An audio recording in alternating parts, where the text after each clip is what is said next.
बिस्मिल्लाहिर्रहमानिर्रहीम अस्सलाम वालेकुम। पाकिस्तान आर्मी के अंदर PMA 156 लॉन्ग कोर्स जो है वो अनाउंस हो गया है। तो आज की वीडियो के अंदर हम उसकी ऑनलाइन जो रजिस्ट्रेशन है वो किस तरह करनी है वो देखेंगे।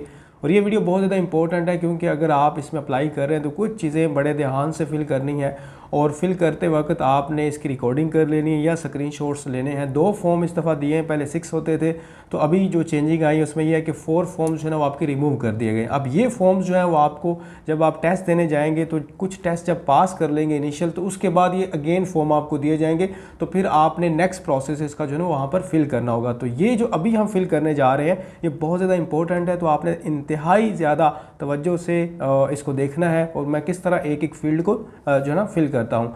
अब यहाँ पर आपने किसी भी ऑफिशियल साइट जो है ना ब्राउज़र पर आ जाना है, सर्च ब्राउज़र पर, और वहाँ पर लिखना है ज्वाइन पाकिस्तान आर्मी। जैसे आप यहाँ पर ये क्लिक करेंगे तो उनके पास ये आपके पास ये ऑफिशियल वेबसाइट जो है www.joinparkarmy.gov.pk वो ओपन हो जाएगी। आपने इस पर क्लिक कर देना है। जैसे ही क्लिक करेंगे तो इनके आपके सामने को है ना ये कुछ टाइम ले सकती है, इंटरनेट पे भी डिपेंड करता है आपका सर्वर पे, और कभी कभी ये वेबसाइट अगर ओपन ना हो तो आप 1 या 2 दिन या चंद घंटे जो है वो वेट कर सकते हैं, ठीक है। उसके बाद ये ठीक हो जाती है। अब अगर यहाँ पर मैं आपको कुछ मज़ीद इंपॉर्टेंट चीज़ें बताऊँ तो वो ये है कि यहाँ पर उन्होंने कुछ चीज़ें लिखी हुई हैं कि आपकी जो रजिस्ट्रेशन है वो 25 मार्च से स्टार्ट हो रही है, ये मेंशन किया हुआ है। उसके बाद उन्होंने कॉन्टैक्ट अस के यहाँ पर एक बटन जो है ना वो दिया है, और नीचे यहाँ पर आपका PMA वगैरह का जितना भी जिन स्टूडेंट्स ने PMA अप्लाई किया, LCC AFNS वगैरह सारा कुछ यहाँ पर उनका टेलीफोन नंबर लिखा हुआ है। अगर आपने कोई भी इंफॉर्मेशन उनसे गेट करनी है, ईमेल आप उनको कर सकते हैं अगर आपका कोई इशू बन रहा है एज इट। तो ये आपका जो है हो गया यहाँ पर इन्फॉर्मेशन जो कि डिस्प्ले की है आर्मी ने ऑफिशियली यहाँ पर आपके सामने। अब उसके बाद ही हम चलते हैं यहाँ पर इसका जो ऑनलाइन अप्लाई है वो किस तरह करना है। जैसे मैं इसको जो है ना वो डिलीट करता हूँ यहाँ से, तो ये आपके सामने PMA 156 लॉन्ग कोर्स का जो है ना वो नज़र आ रहा है, ठीक है। इसको मैं थोड़ा सा जूम आउट करके देखता हूँ। यहाँ पर PMA 156 लॉन्ग कोर्स है, ये व्यू डिटेल्स है, पहले आपने डिटेल्स पढ़ लेनी है। यहाँ पर एग्जाम स्लिप आपकी शो होगी। आफ्टर दैट जब आप अप्लाई कर लेते हैं तो 1 वीक के बाद आप यहाँ से एग्जाम स्लिप जो है ना वो डाउनलोड कर सकते हैं। यहाँ पर आपका अप्लाई नाउ का ऑप्शन है, ठीक है। जैसे मैं इस पर क्लिक करता, अब इसकी प्रेपरेशन की बात कर लेते हैं और फ्री व्हाट्सएप ग्रुप की। अगर आपने फ्री व्हाट्सएप ग्रुप ज्वाइन करना है उसका लिंक वीडियो की डिस्क्रिप्शन के अंदर अवेलेबल है। आपको कंप्लीट प्रोसेस के बारे में बताया जाएगा और जो भी चेंजेस होती हैं वो हम अपने व्हाट्सएप जो ग्रुप है उसके अंदर शेयर कर देते हैं। अगर आपने इसकी कंप्लीट प्रिपरेशन करनी है तो 26 जो मार्च अभी आ रहा है उसको हमारा जो ऑनलाइन सेशन है वो स्टार्ट हो रहा है। अब इसके अंदर प्रिपरेशन में क्या क्या चीज़ें आपको प्रोवाइड की जाएंगी वो मैं आपको यहाँ पर एलेबोरेट कर देता हूँ। एक तो ये कि ऑनलाइन क्लासेस होंगी, आपकी लाइव लेक्चर्स होंगे गूगल मीट पर, ठीक है। और दूसरा ये कि हम आपको रिकॉर्डर लेक्चर्स भी देंगे। ये जितने भी लेक्चर्स होंगे रिकॉर्डर फॉर्म में भी आपको मिलेंगे। किसी के पास टाइम नहीं है प्रिपरेशन का, या किसी के पास ऐसा मतलब टाइम नहीं है क्लास ज्वाइन करने का, या इंटरनेट अनस्टेबल है, तो उनको हम रिकॉर्डर लेक्चर सारे प्रोवाइड करेंगे, वो क्लासेस भी ले सकते हैं। साथ साथ हम आपको वर्बल, नॉन वर्बल और एकेडमिक ये तीनों पोर्शन कंप्लीट करवाएंगे। PDF नोट्स देंगे, रिकॉर्डर लेक्चर्स प्रोवाइड करेंगे, लाइव लेक्चर्स होंगे। 2 स्पेशल व्हाट्सएप ग्रुप के अंदर आपको ऐड किया जाएगा। और ये हमारा 26 मार्च को स्टार्ट हो रहा है सेशन PMA 156 लॉन्ग कोर्स की प्रेपरेशन के हवाले से। तो अगर आपने इसकी प्रेपरेशन करनी है तो आप इस कोर्स को लाजमी ज्वाइन कीजिए। इसमें तकरीबन हम 20 मॉक टेस्ट भी आपके लेंगे जो कि ऑनलाइन टेस्ट होते हैं, और इससे आपकी प्रैक्टिस जो है वो 100% क्लियर हो जाती है। अब इसकी मैं गारंटी भी देता हूँ कि PMA के रिगार्डिंग जितनी भी इंफॉर्मेशन, जितना मटेरियल, जितने नोट्स हम आपको प्रोवाइड करेंगे वो 100% आपका सिलेबस कवर कर देंगे, ठीक है। तो यहाँ पर इसको जो है ना इंस्ट्रक्शंस देते हैं फॉर इनिशियल रजिस्ट्रेशन। अब इसमें एक एक पॉइंट जो है ना वो आप थोड़ा सा देखिएगा ध्यान से कि उन्होंने क्या लिखा हुआ है। तो यहाँ पर मैं आपको इसको पढ़ के जो है ना वो सुना देता हूँ। सबसे पहला है कि filling of this information is mandatory. जो आपको फॉर्म दिए जाएंगे वो आपने लाजमी फिल करना है, कोई फील्ड आपने एम्प्टी नहीं यहाँ पर छोड़नी। उसके बाद यहाँ पर ये एक पॉइंट दिया हुआ है जिसके अंदर ये लिखा हुआ है कि please fill all the entries with the due care, specially date of birth. Date of birth को ध्यान से फिल करना है। CNIC और एजुकेशन के जो आपके मार्क्स हैं, मतलब ये 3 चीज़ें उन्होंने मेंशन की हैं। अगर इसमें ज़रा सा भी आप मिस्टेक करते हो, आपकी एजुकेशन जो क्वालिफिकेशन है उसके मार्क्स, उसकी परसेंटेज, उसकी आप कोई फील्ड और चूज़ कर लेते हो तो वो क्या हो जाएगा, रिजेक्ट हो जाएगा। As these can not be change at later stage, तो बाद में ये चेंज नहीं हो सकती। और उसके अलावा जो बाकी इन्फॉर्मेशन है वो आपको जब इनिशियल आप टेस्ट क्लियर करेंगे उसके बाद कुछ और फॉर्म दिए जाएंगे इंटरव्यू से पहले, तो उसमें आप वो चीज़ें चेंज कर सकते हैं। यहाँ पर पॉइंट नंबर 3 जो है वो ये है कि information provided must be the correct in all respect. कोई भी ऐसी चीज़ है जो कि अभी आपको मिली नहीं, आपके पास उसके मार्क्स या कोई चीज़ें नहीं है, तो आप उसको अंदाजे से फिल नहीं करेंगे, आप उस चीज़ को वेट करेंगे कि जब तक आपको ऑफिशियली वो मिल ना जाए। उसके बाद ये upon filling this form successfully you will receive a message for initial verification of documents. आपको जो है ना वो मैसेज तो खैर नहीं आता, लेकिन यह है कि इसी साइट के ऊपर आपने अपना CNSA जैसे पुट करते हैं 1 हफ्ते बाद 10 दिन बाद, तो आपको वहाँ पर सक्सेसफुली वो जो इन्फॉर्मेशन है वो सारी आपको पता चल जाएगी, कौन सा सेंटर है, कौन सा आपकी डेट है। About induction process at AS&RC। और उसके बाद हमारे पास नीचे एक कुछ और पॉइंट्स लिखे हुए हैं।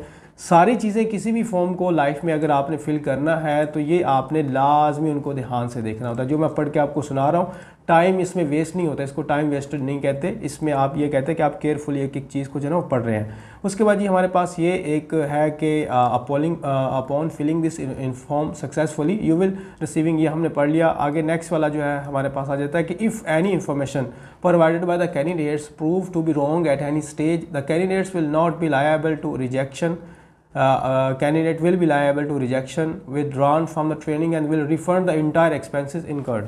अब यहाँ पर ये होगा कि अगर आपकी कोई इन्फॉर्मेशन आपने गलत पुट की थी, कोई परसेंटेज आपने ज़्यादा लिख दी थी, लेकिन आपके टेस्ट वगैरह हर एक चीज़ हो गई है, बाद में उन्हें इस चीज़ का पता चलता है आपके इनिशियल स्टेज का, तो वो वहाँ से आपको रिजेक्ट कर देंगे और फिर वो जो सारे एक्सपेंसेस वगैरह उनके होंगे वो आपको रिफंड भी करने पड़ेंगे। ठीक है, जो उन्होंने जो है ना वो जो भी इन्वेस्टमेंट या जो भी हुआ तो वो सारा कुछ आपको रिफंड करना पड़ेगा। अच्छा, ये वाली हमारी चीज़ें होंगी इंस्ट्रक्शन, मैं इसको डिलीट करता हूँ।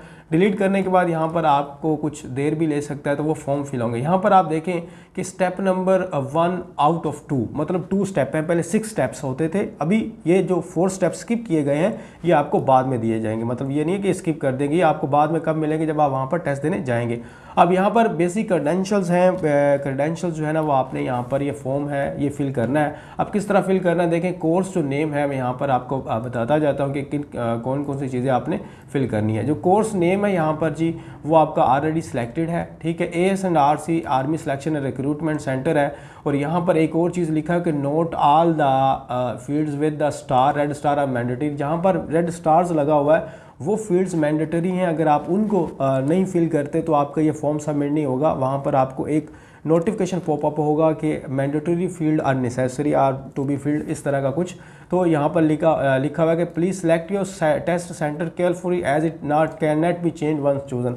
आपने कोई भी सेंटर कहीं पर जो है ना वो किया है चूज़, तो बाद में जो है ना वो ये चेंज नहीं होगा। फॉर एग्जांपल ये सेंटर है जी, सारी लिस्ट है, पन्नू आकिल के अंदर है, इस्माइल डेरा इस्माइल खान गिलगित, हैदराबाद, मुल्तान, कराची, तुरबत, कोयटा, पेशावर, फैसलाबाद, लाहौर, मुजफ्फराबाद, रावलपिंडी। ठीक है, ये सारे सेंटर हैं जो आपके करीब का आपने वो चूज़ करना है। लाहौर है, डोमिसाइल को नहीं देखना। फॉर एग्जांपल आप में से कोई लाहौर का रहने वाला है लेकिन वो कराची में इस वक्त हॉस्टलाइज है या वो शिफ्ट हो गए, अभी उन्होंने परमानेंट एड्रेस अपना चेंज नहीं किया, तो वो कराची सेंटर जो है ना वो चूज़ करेंगे। तो आपका जो ये सेंटर होता है इसको आपने अपनी जो है ना आसानी के लिए आप फुल नेम जो है ना वो आप अपना लिखेंगे।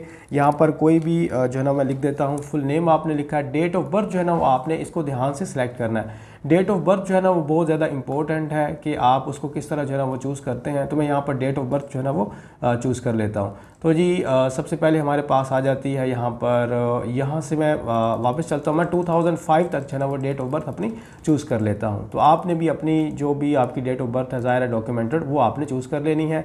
CNIC आपका जो होता है वो आपने अपना यहाँ पर CNSA नंबर लिख देना है। ठीक है, और उसके बाद ही हमारे पास जेंडर जो है वो ज़ाहिर मेल अप्लाई कर सकते हैं। मैरिटल जो स्टेटस है वो अनमैरिड हैं आप, क्योंकि आप सर्विस नहीं कर रहे। ठीक है, और रिलीजन जो है वो आपका इस्लाम है या उसके अलावा कोई हमारे पास माइनॉरिटीज़ कर रही हैं तो उनके भी यहाँ पर दिए हुए हैं। ठीक है, और उसके बाद ये अगर इस्लाम आप सेलेक्ट करते हैं तो आपको फिर सेक्ट जो है ना सेट करना पड़ेगा। तो मैं यहाँ पर सेक्ट सेट कर देता हूँ। कॉन्टैक्ट नंबर जो है वो जैसे कि फॉर एग्ज़ाम्पल मैं कोई भी अपना कॉन्टैक्ट नंबर यहाँ पर दे देता हूँ। ठीक है, 033 मुझे अपना कॉन्टैक्ट नंबर जो है ना वो आई थिंक सो, हाँ ऐसे ही कोई कॉन्टैक्ट नंबर है मेरा, वो मुझे याद नहीं है।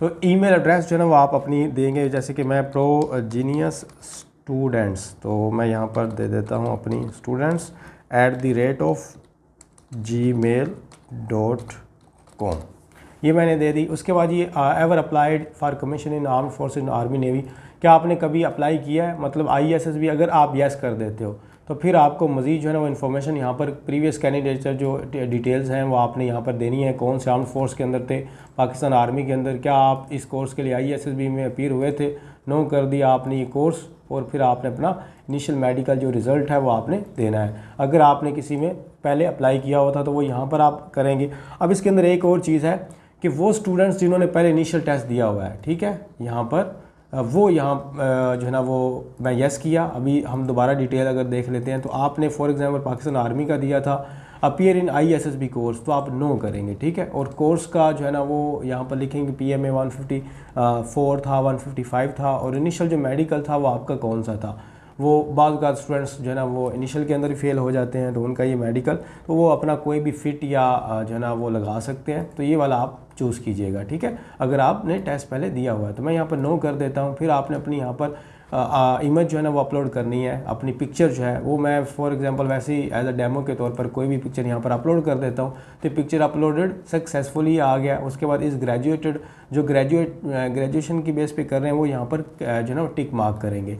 नेशनैलिटी की डिटेल्स जो है ना वो आप पाकिस्तानी हैं, तो यहाँ पर उसके बाद मैं यहाँ नेक्स्ट पे क्लिक कर देता हूँ। तो यहाँ पर ये मुझे कह रहा है कि आपने कुछ फील्ड्स जो है ना वो मैंडेटरी हैं, वो आपने फिल नहीं की। कौन सी नहीं की? एजुकेशन की डिटेल्स। तो एजुकेशन की डिटेल यहाँ पर अब आपकी इंपॉर्टेंट है। सबसे पहले आप मैट्रिक को फिल करेंगे। मैट्रिक और इंटरमीडिएट ये आपने लाजमी फिल करना है। अगर आप ग्रेजुएशन की बेस पे करेंगे तो 3rd नंबर पर आप ग्रेजुएशन को चूज़ करेंगे।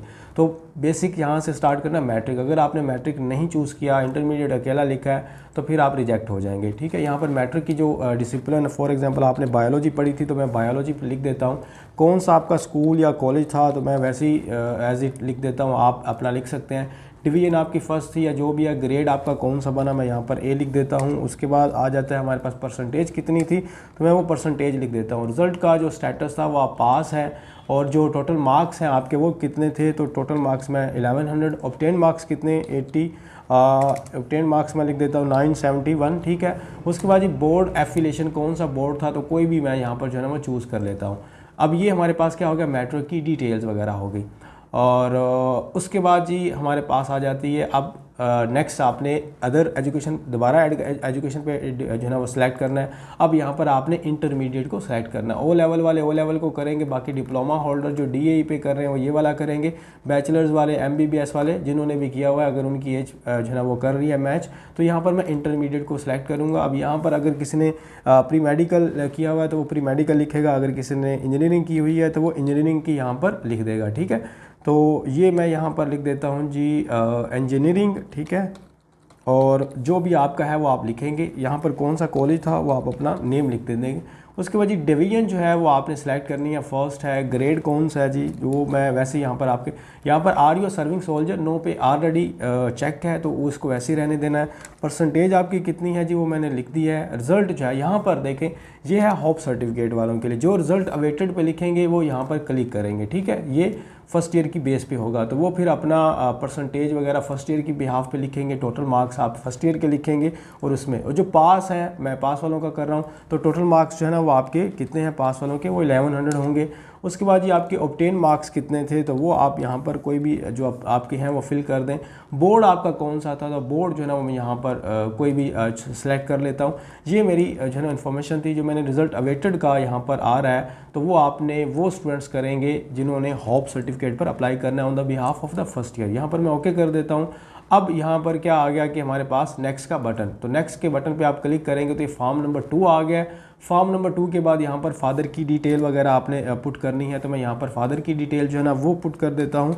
और उसके बाद आ जाता है हमारे पास CNIC नंबर फादर का, तो मैं यहाँ पर मैंने डमी फिल कर रहा हूँ तो मैं ये नंबर लिख देता हूँ। उसके बाद मदर का जो है ना वो नेम वो आप यहाँ पर लिख देंगे, और उसका मदर का जो ID कार्ड नंबर है वो आप यहाँ पर पुट कर देंगे। तो ये मैंने लिख दिया। उसके बाद ये फादर की जो प्रोफेशन है वो कौन सा था, बिजनेसमैन है या जो भी हैं, तो मैं बिजनेसमैन यहाँ पर सेलेक्ट कर देता हूँ। मदर का जो प्रोफेशन है वो हाउस वाइफ है या जो भी हैं, तो वो यहाँ पर लिख देते हैं। तो इसके अंदर जो भी हमें मिल रहा है मैं बिजनेस वूमेन को ही सिलेक्ट कर लेता हूँ।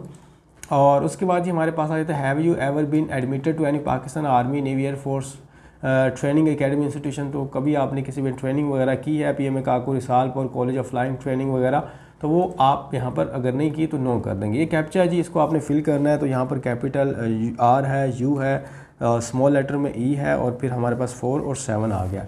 अब यहाँ पर ये सबमिट का बटन है तो मैं इस पर क्लिक कर देता हूँ। ये it will takes time I think so, ये 1 मिनट भी ले सकता है, 30 सेकंड भी ले सकता है, 40 जो है ना सेकंड भी ले सकता है, तो ये डिपेंड करता है। यहाँ पर ये आपका फॉर्म जो है वो सबमिट हो चुका है सक्सेसफुली। ये आपकी अब आपकी जो होगी है रजिस्ट्रेशन वो कंप्लीट हो चुकी है। अब इसी आईडी कार्ड के ऊपर आप दोबारा रजिस्ट्रेशन नहीं कर सकते। अगर आपकी कोई मिस्टेक हो गई है तो आप दोबारा फिर अप्लाई नहीं कर सकते। ये बात आप ध्यान में रखिएगा। तो सारी चीज़ें मैंने जल्दी जल्दी फिल की। अब देख लेते हैं कि ये दोबारा स्टार्ट में आ गया। अब आपने रोल नंबर स्लिप जो है ना वो अपनी वो किस तरह चेक करनी है। यहाँ पर एग्ज़ाम स्लिप था, ये ऑप्शन आ गया अप्लाई नाउ के ऊपर, और मैं एग्ज़ाम स्लिप के ऊपर क्या करूँगा, क्लिक कर दूँगा। यहाँ पर देखें आपने जो अपने फादर का CNIC नंबर लिखा था वो आप यहाँ पर पुट करेंगे। उसके बाद आपने जो कैप्चा है आपका अपना CNIC जो नंबर है वो आप यहाँ पर पुट करेंगे, जो कि मैं यहाँ पर पुट कर देता हूँ, फादर का किया। और उसके बाद ये कैप्चा जो है वो मैं फिल कर देता हूँ, जैसे कि कैपिटल R है एंड वैसे ये टाइम लेगा तकरीबन आपका अभी आप आज अप्लाई कर रहे हैं तो 10 दिन बाद तक आपकी रोल नंबर स्लिप आ जाएगी, 7 से 10 दिन में, ठीक है, ये वाली। अब ये मैं कैप्चा फिल करने के बाद सबमिट पे क्लिक करता हूँ तो your registration slip will appear after your application is approved. ये मुझे एक नोटिफिकेशन मिला है कि आप जब स्टेटस आपका यहाँ पर लिखा हुआ है जी पेंडिंग है, तो जब ये अप्रूव हो जाएगी तो ये 1 वीक तक तकरीबन अप्रूवल में लेगी। और उसके बाद इसी तरह आपने आना है, अपना आईडी कार्ड, अपने फादर का आईडी कार्ड लिखना है, कैप्चा फिल करना है और रोल नंबर स्लिप यहाँ पर आपको डिस्प्ले हो जाएगी। अब उसको डाउनलोड करना है। डाउनलोड करने के बाद स्क्रीन और उसको जो है ना वो आपने फ़ोटोकॉपी करवा लेनी है। फ़ोटोकॉपी करवाने के बाद जब डॉक्यूमेंट्स लेके जाएंगे सेंटर के अंदर तो वहाँ पर आपने उसको भी साथ में लेके जाना है। तो ये एक कंप्लीट प्रोसेस था। इसमें कोई चेंजिंग आती है, बाद में कोई और एप्लीकेशंस ऐड की जाती हैं, परफॉर्मा वगैरह, वो इंशाल्लाह मैं आपको बता दूंगा। और हमारा फ्री व्हाट्सएप ग्रुप जो है ना वो आप लाजमी ज्वाइन कीजिए। और हमारी आज क्लास स्टार्ट हो रही है तो आप उस क्लास को भी, सेशन को भी जो है ना वो ज्वाइन कीजिए। उसकी माइनर सी फ़ी है और आपको कंप्लीट प्रिपरेशन करवाई जाएगी, PDF नोट्स दिए जाएंगे, हर एक चीज़ प्रोवाइड की जाएगी। कोई बात पूछने वाली, my comment box is always open. Thank you very much. अल्लाह हाफिज़।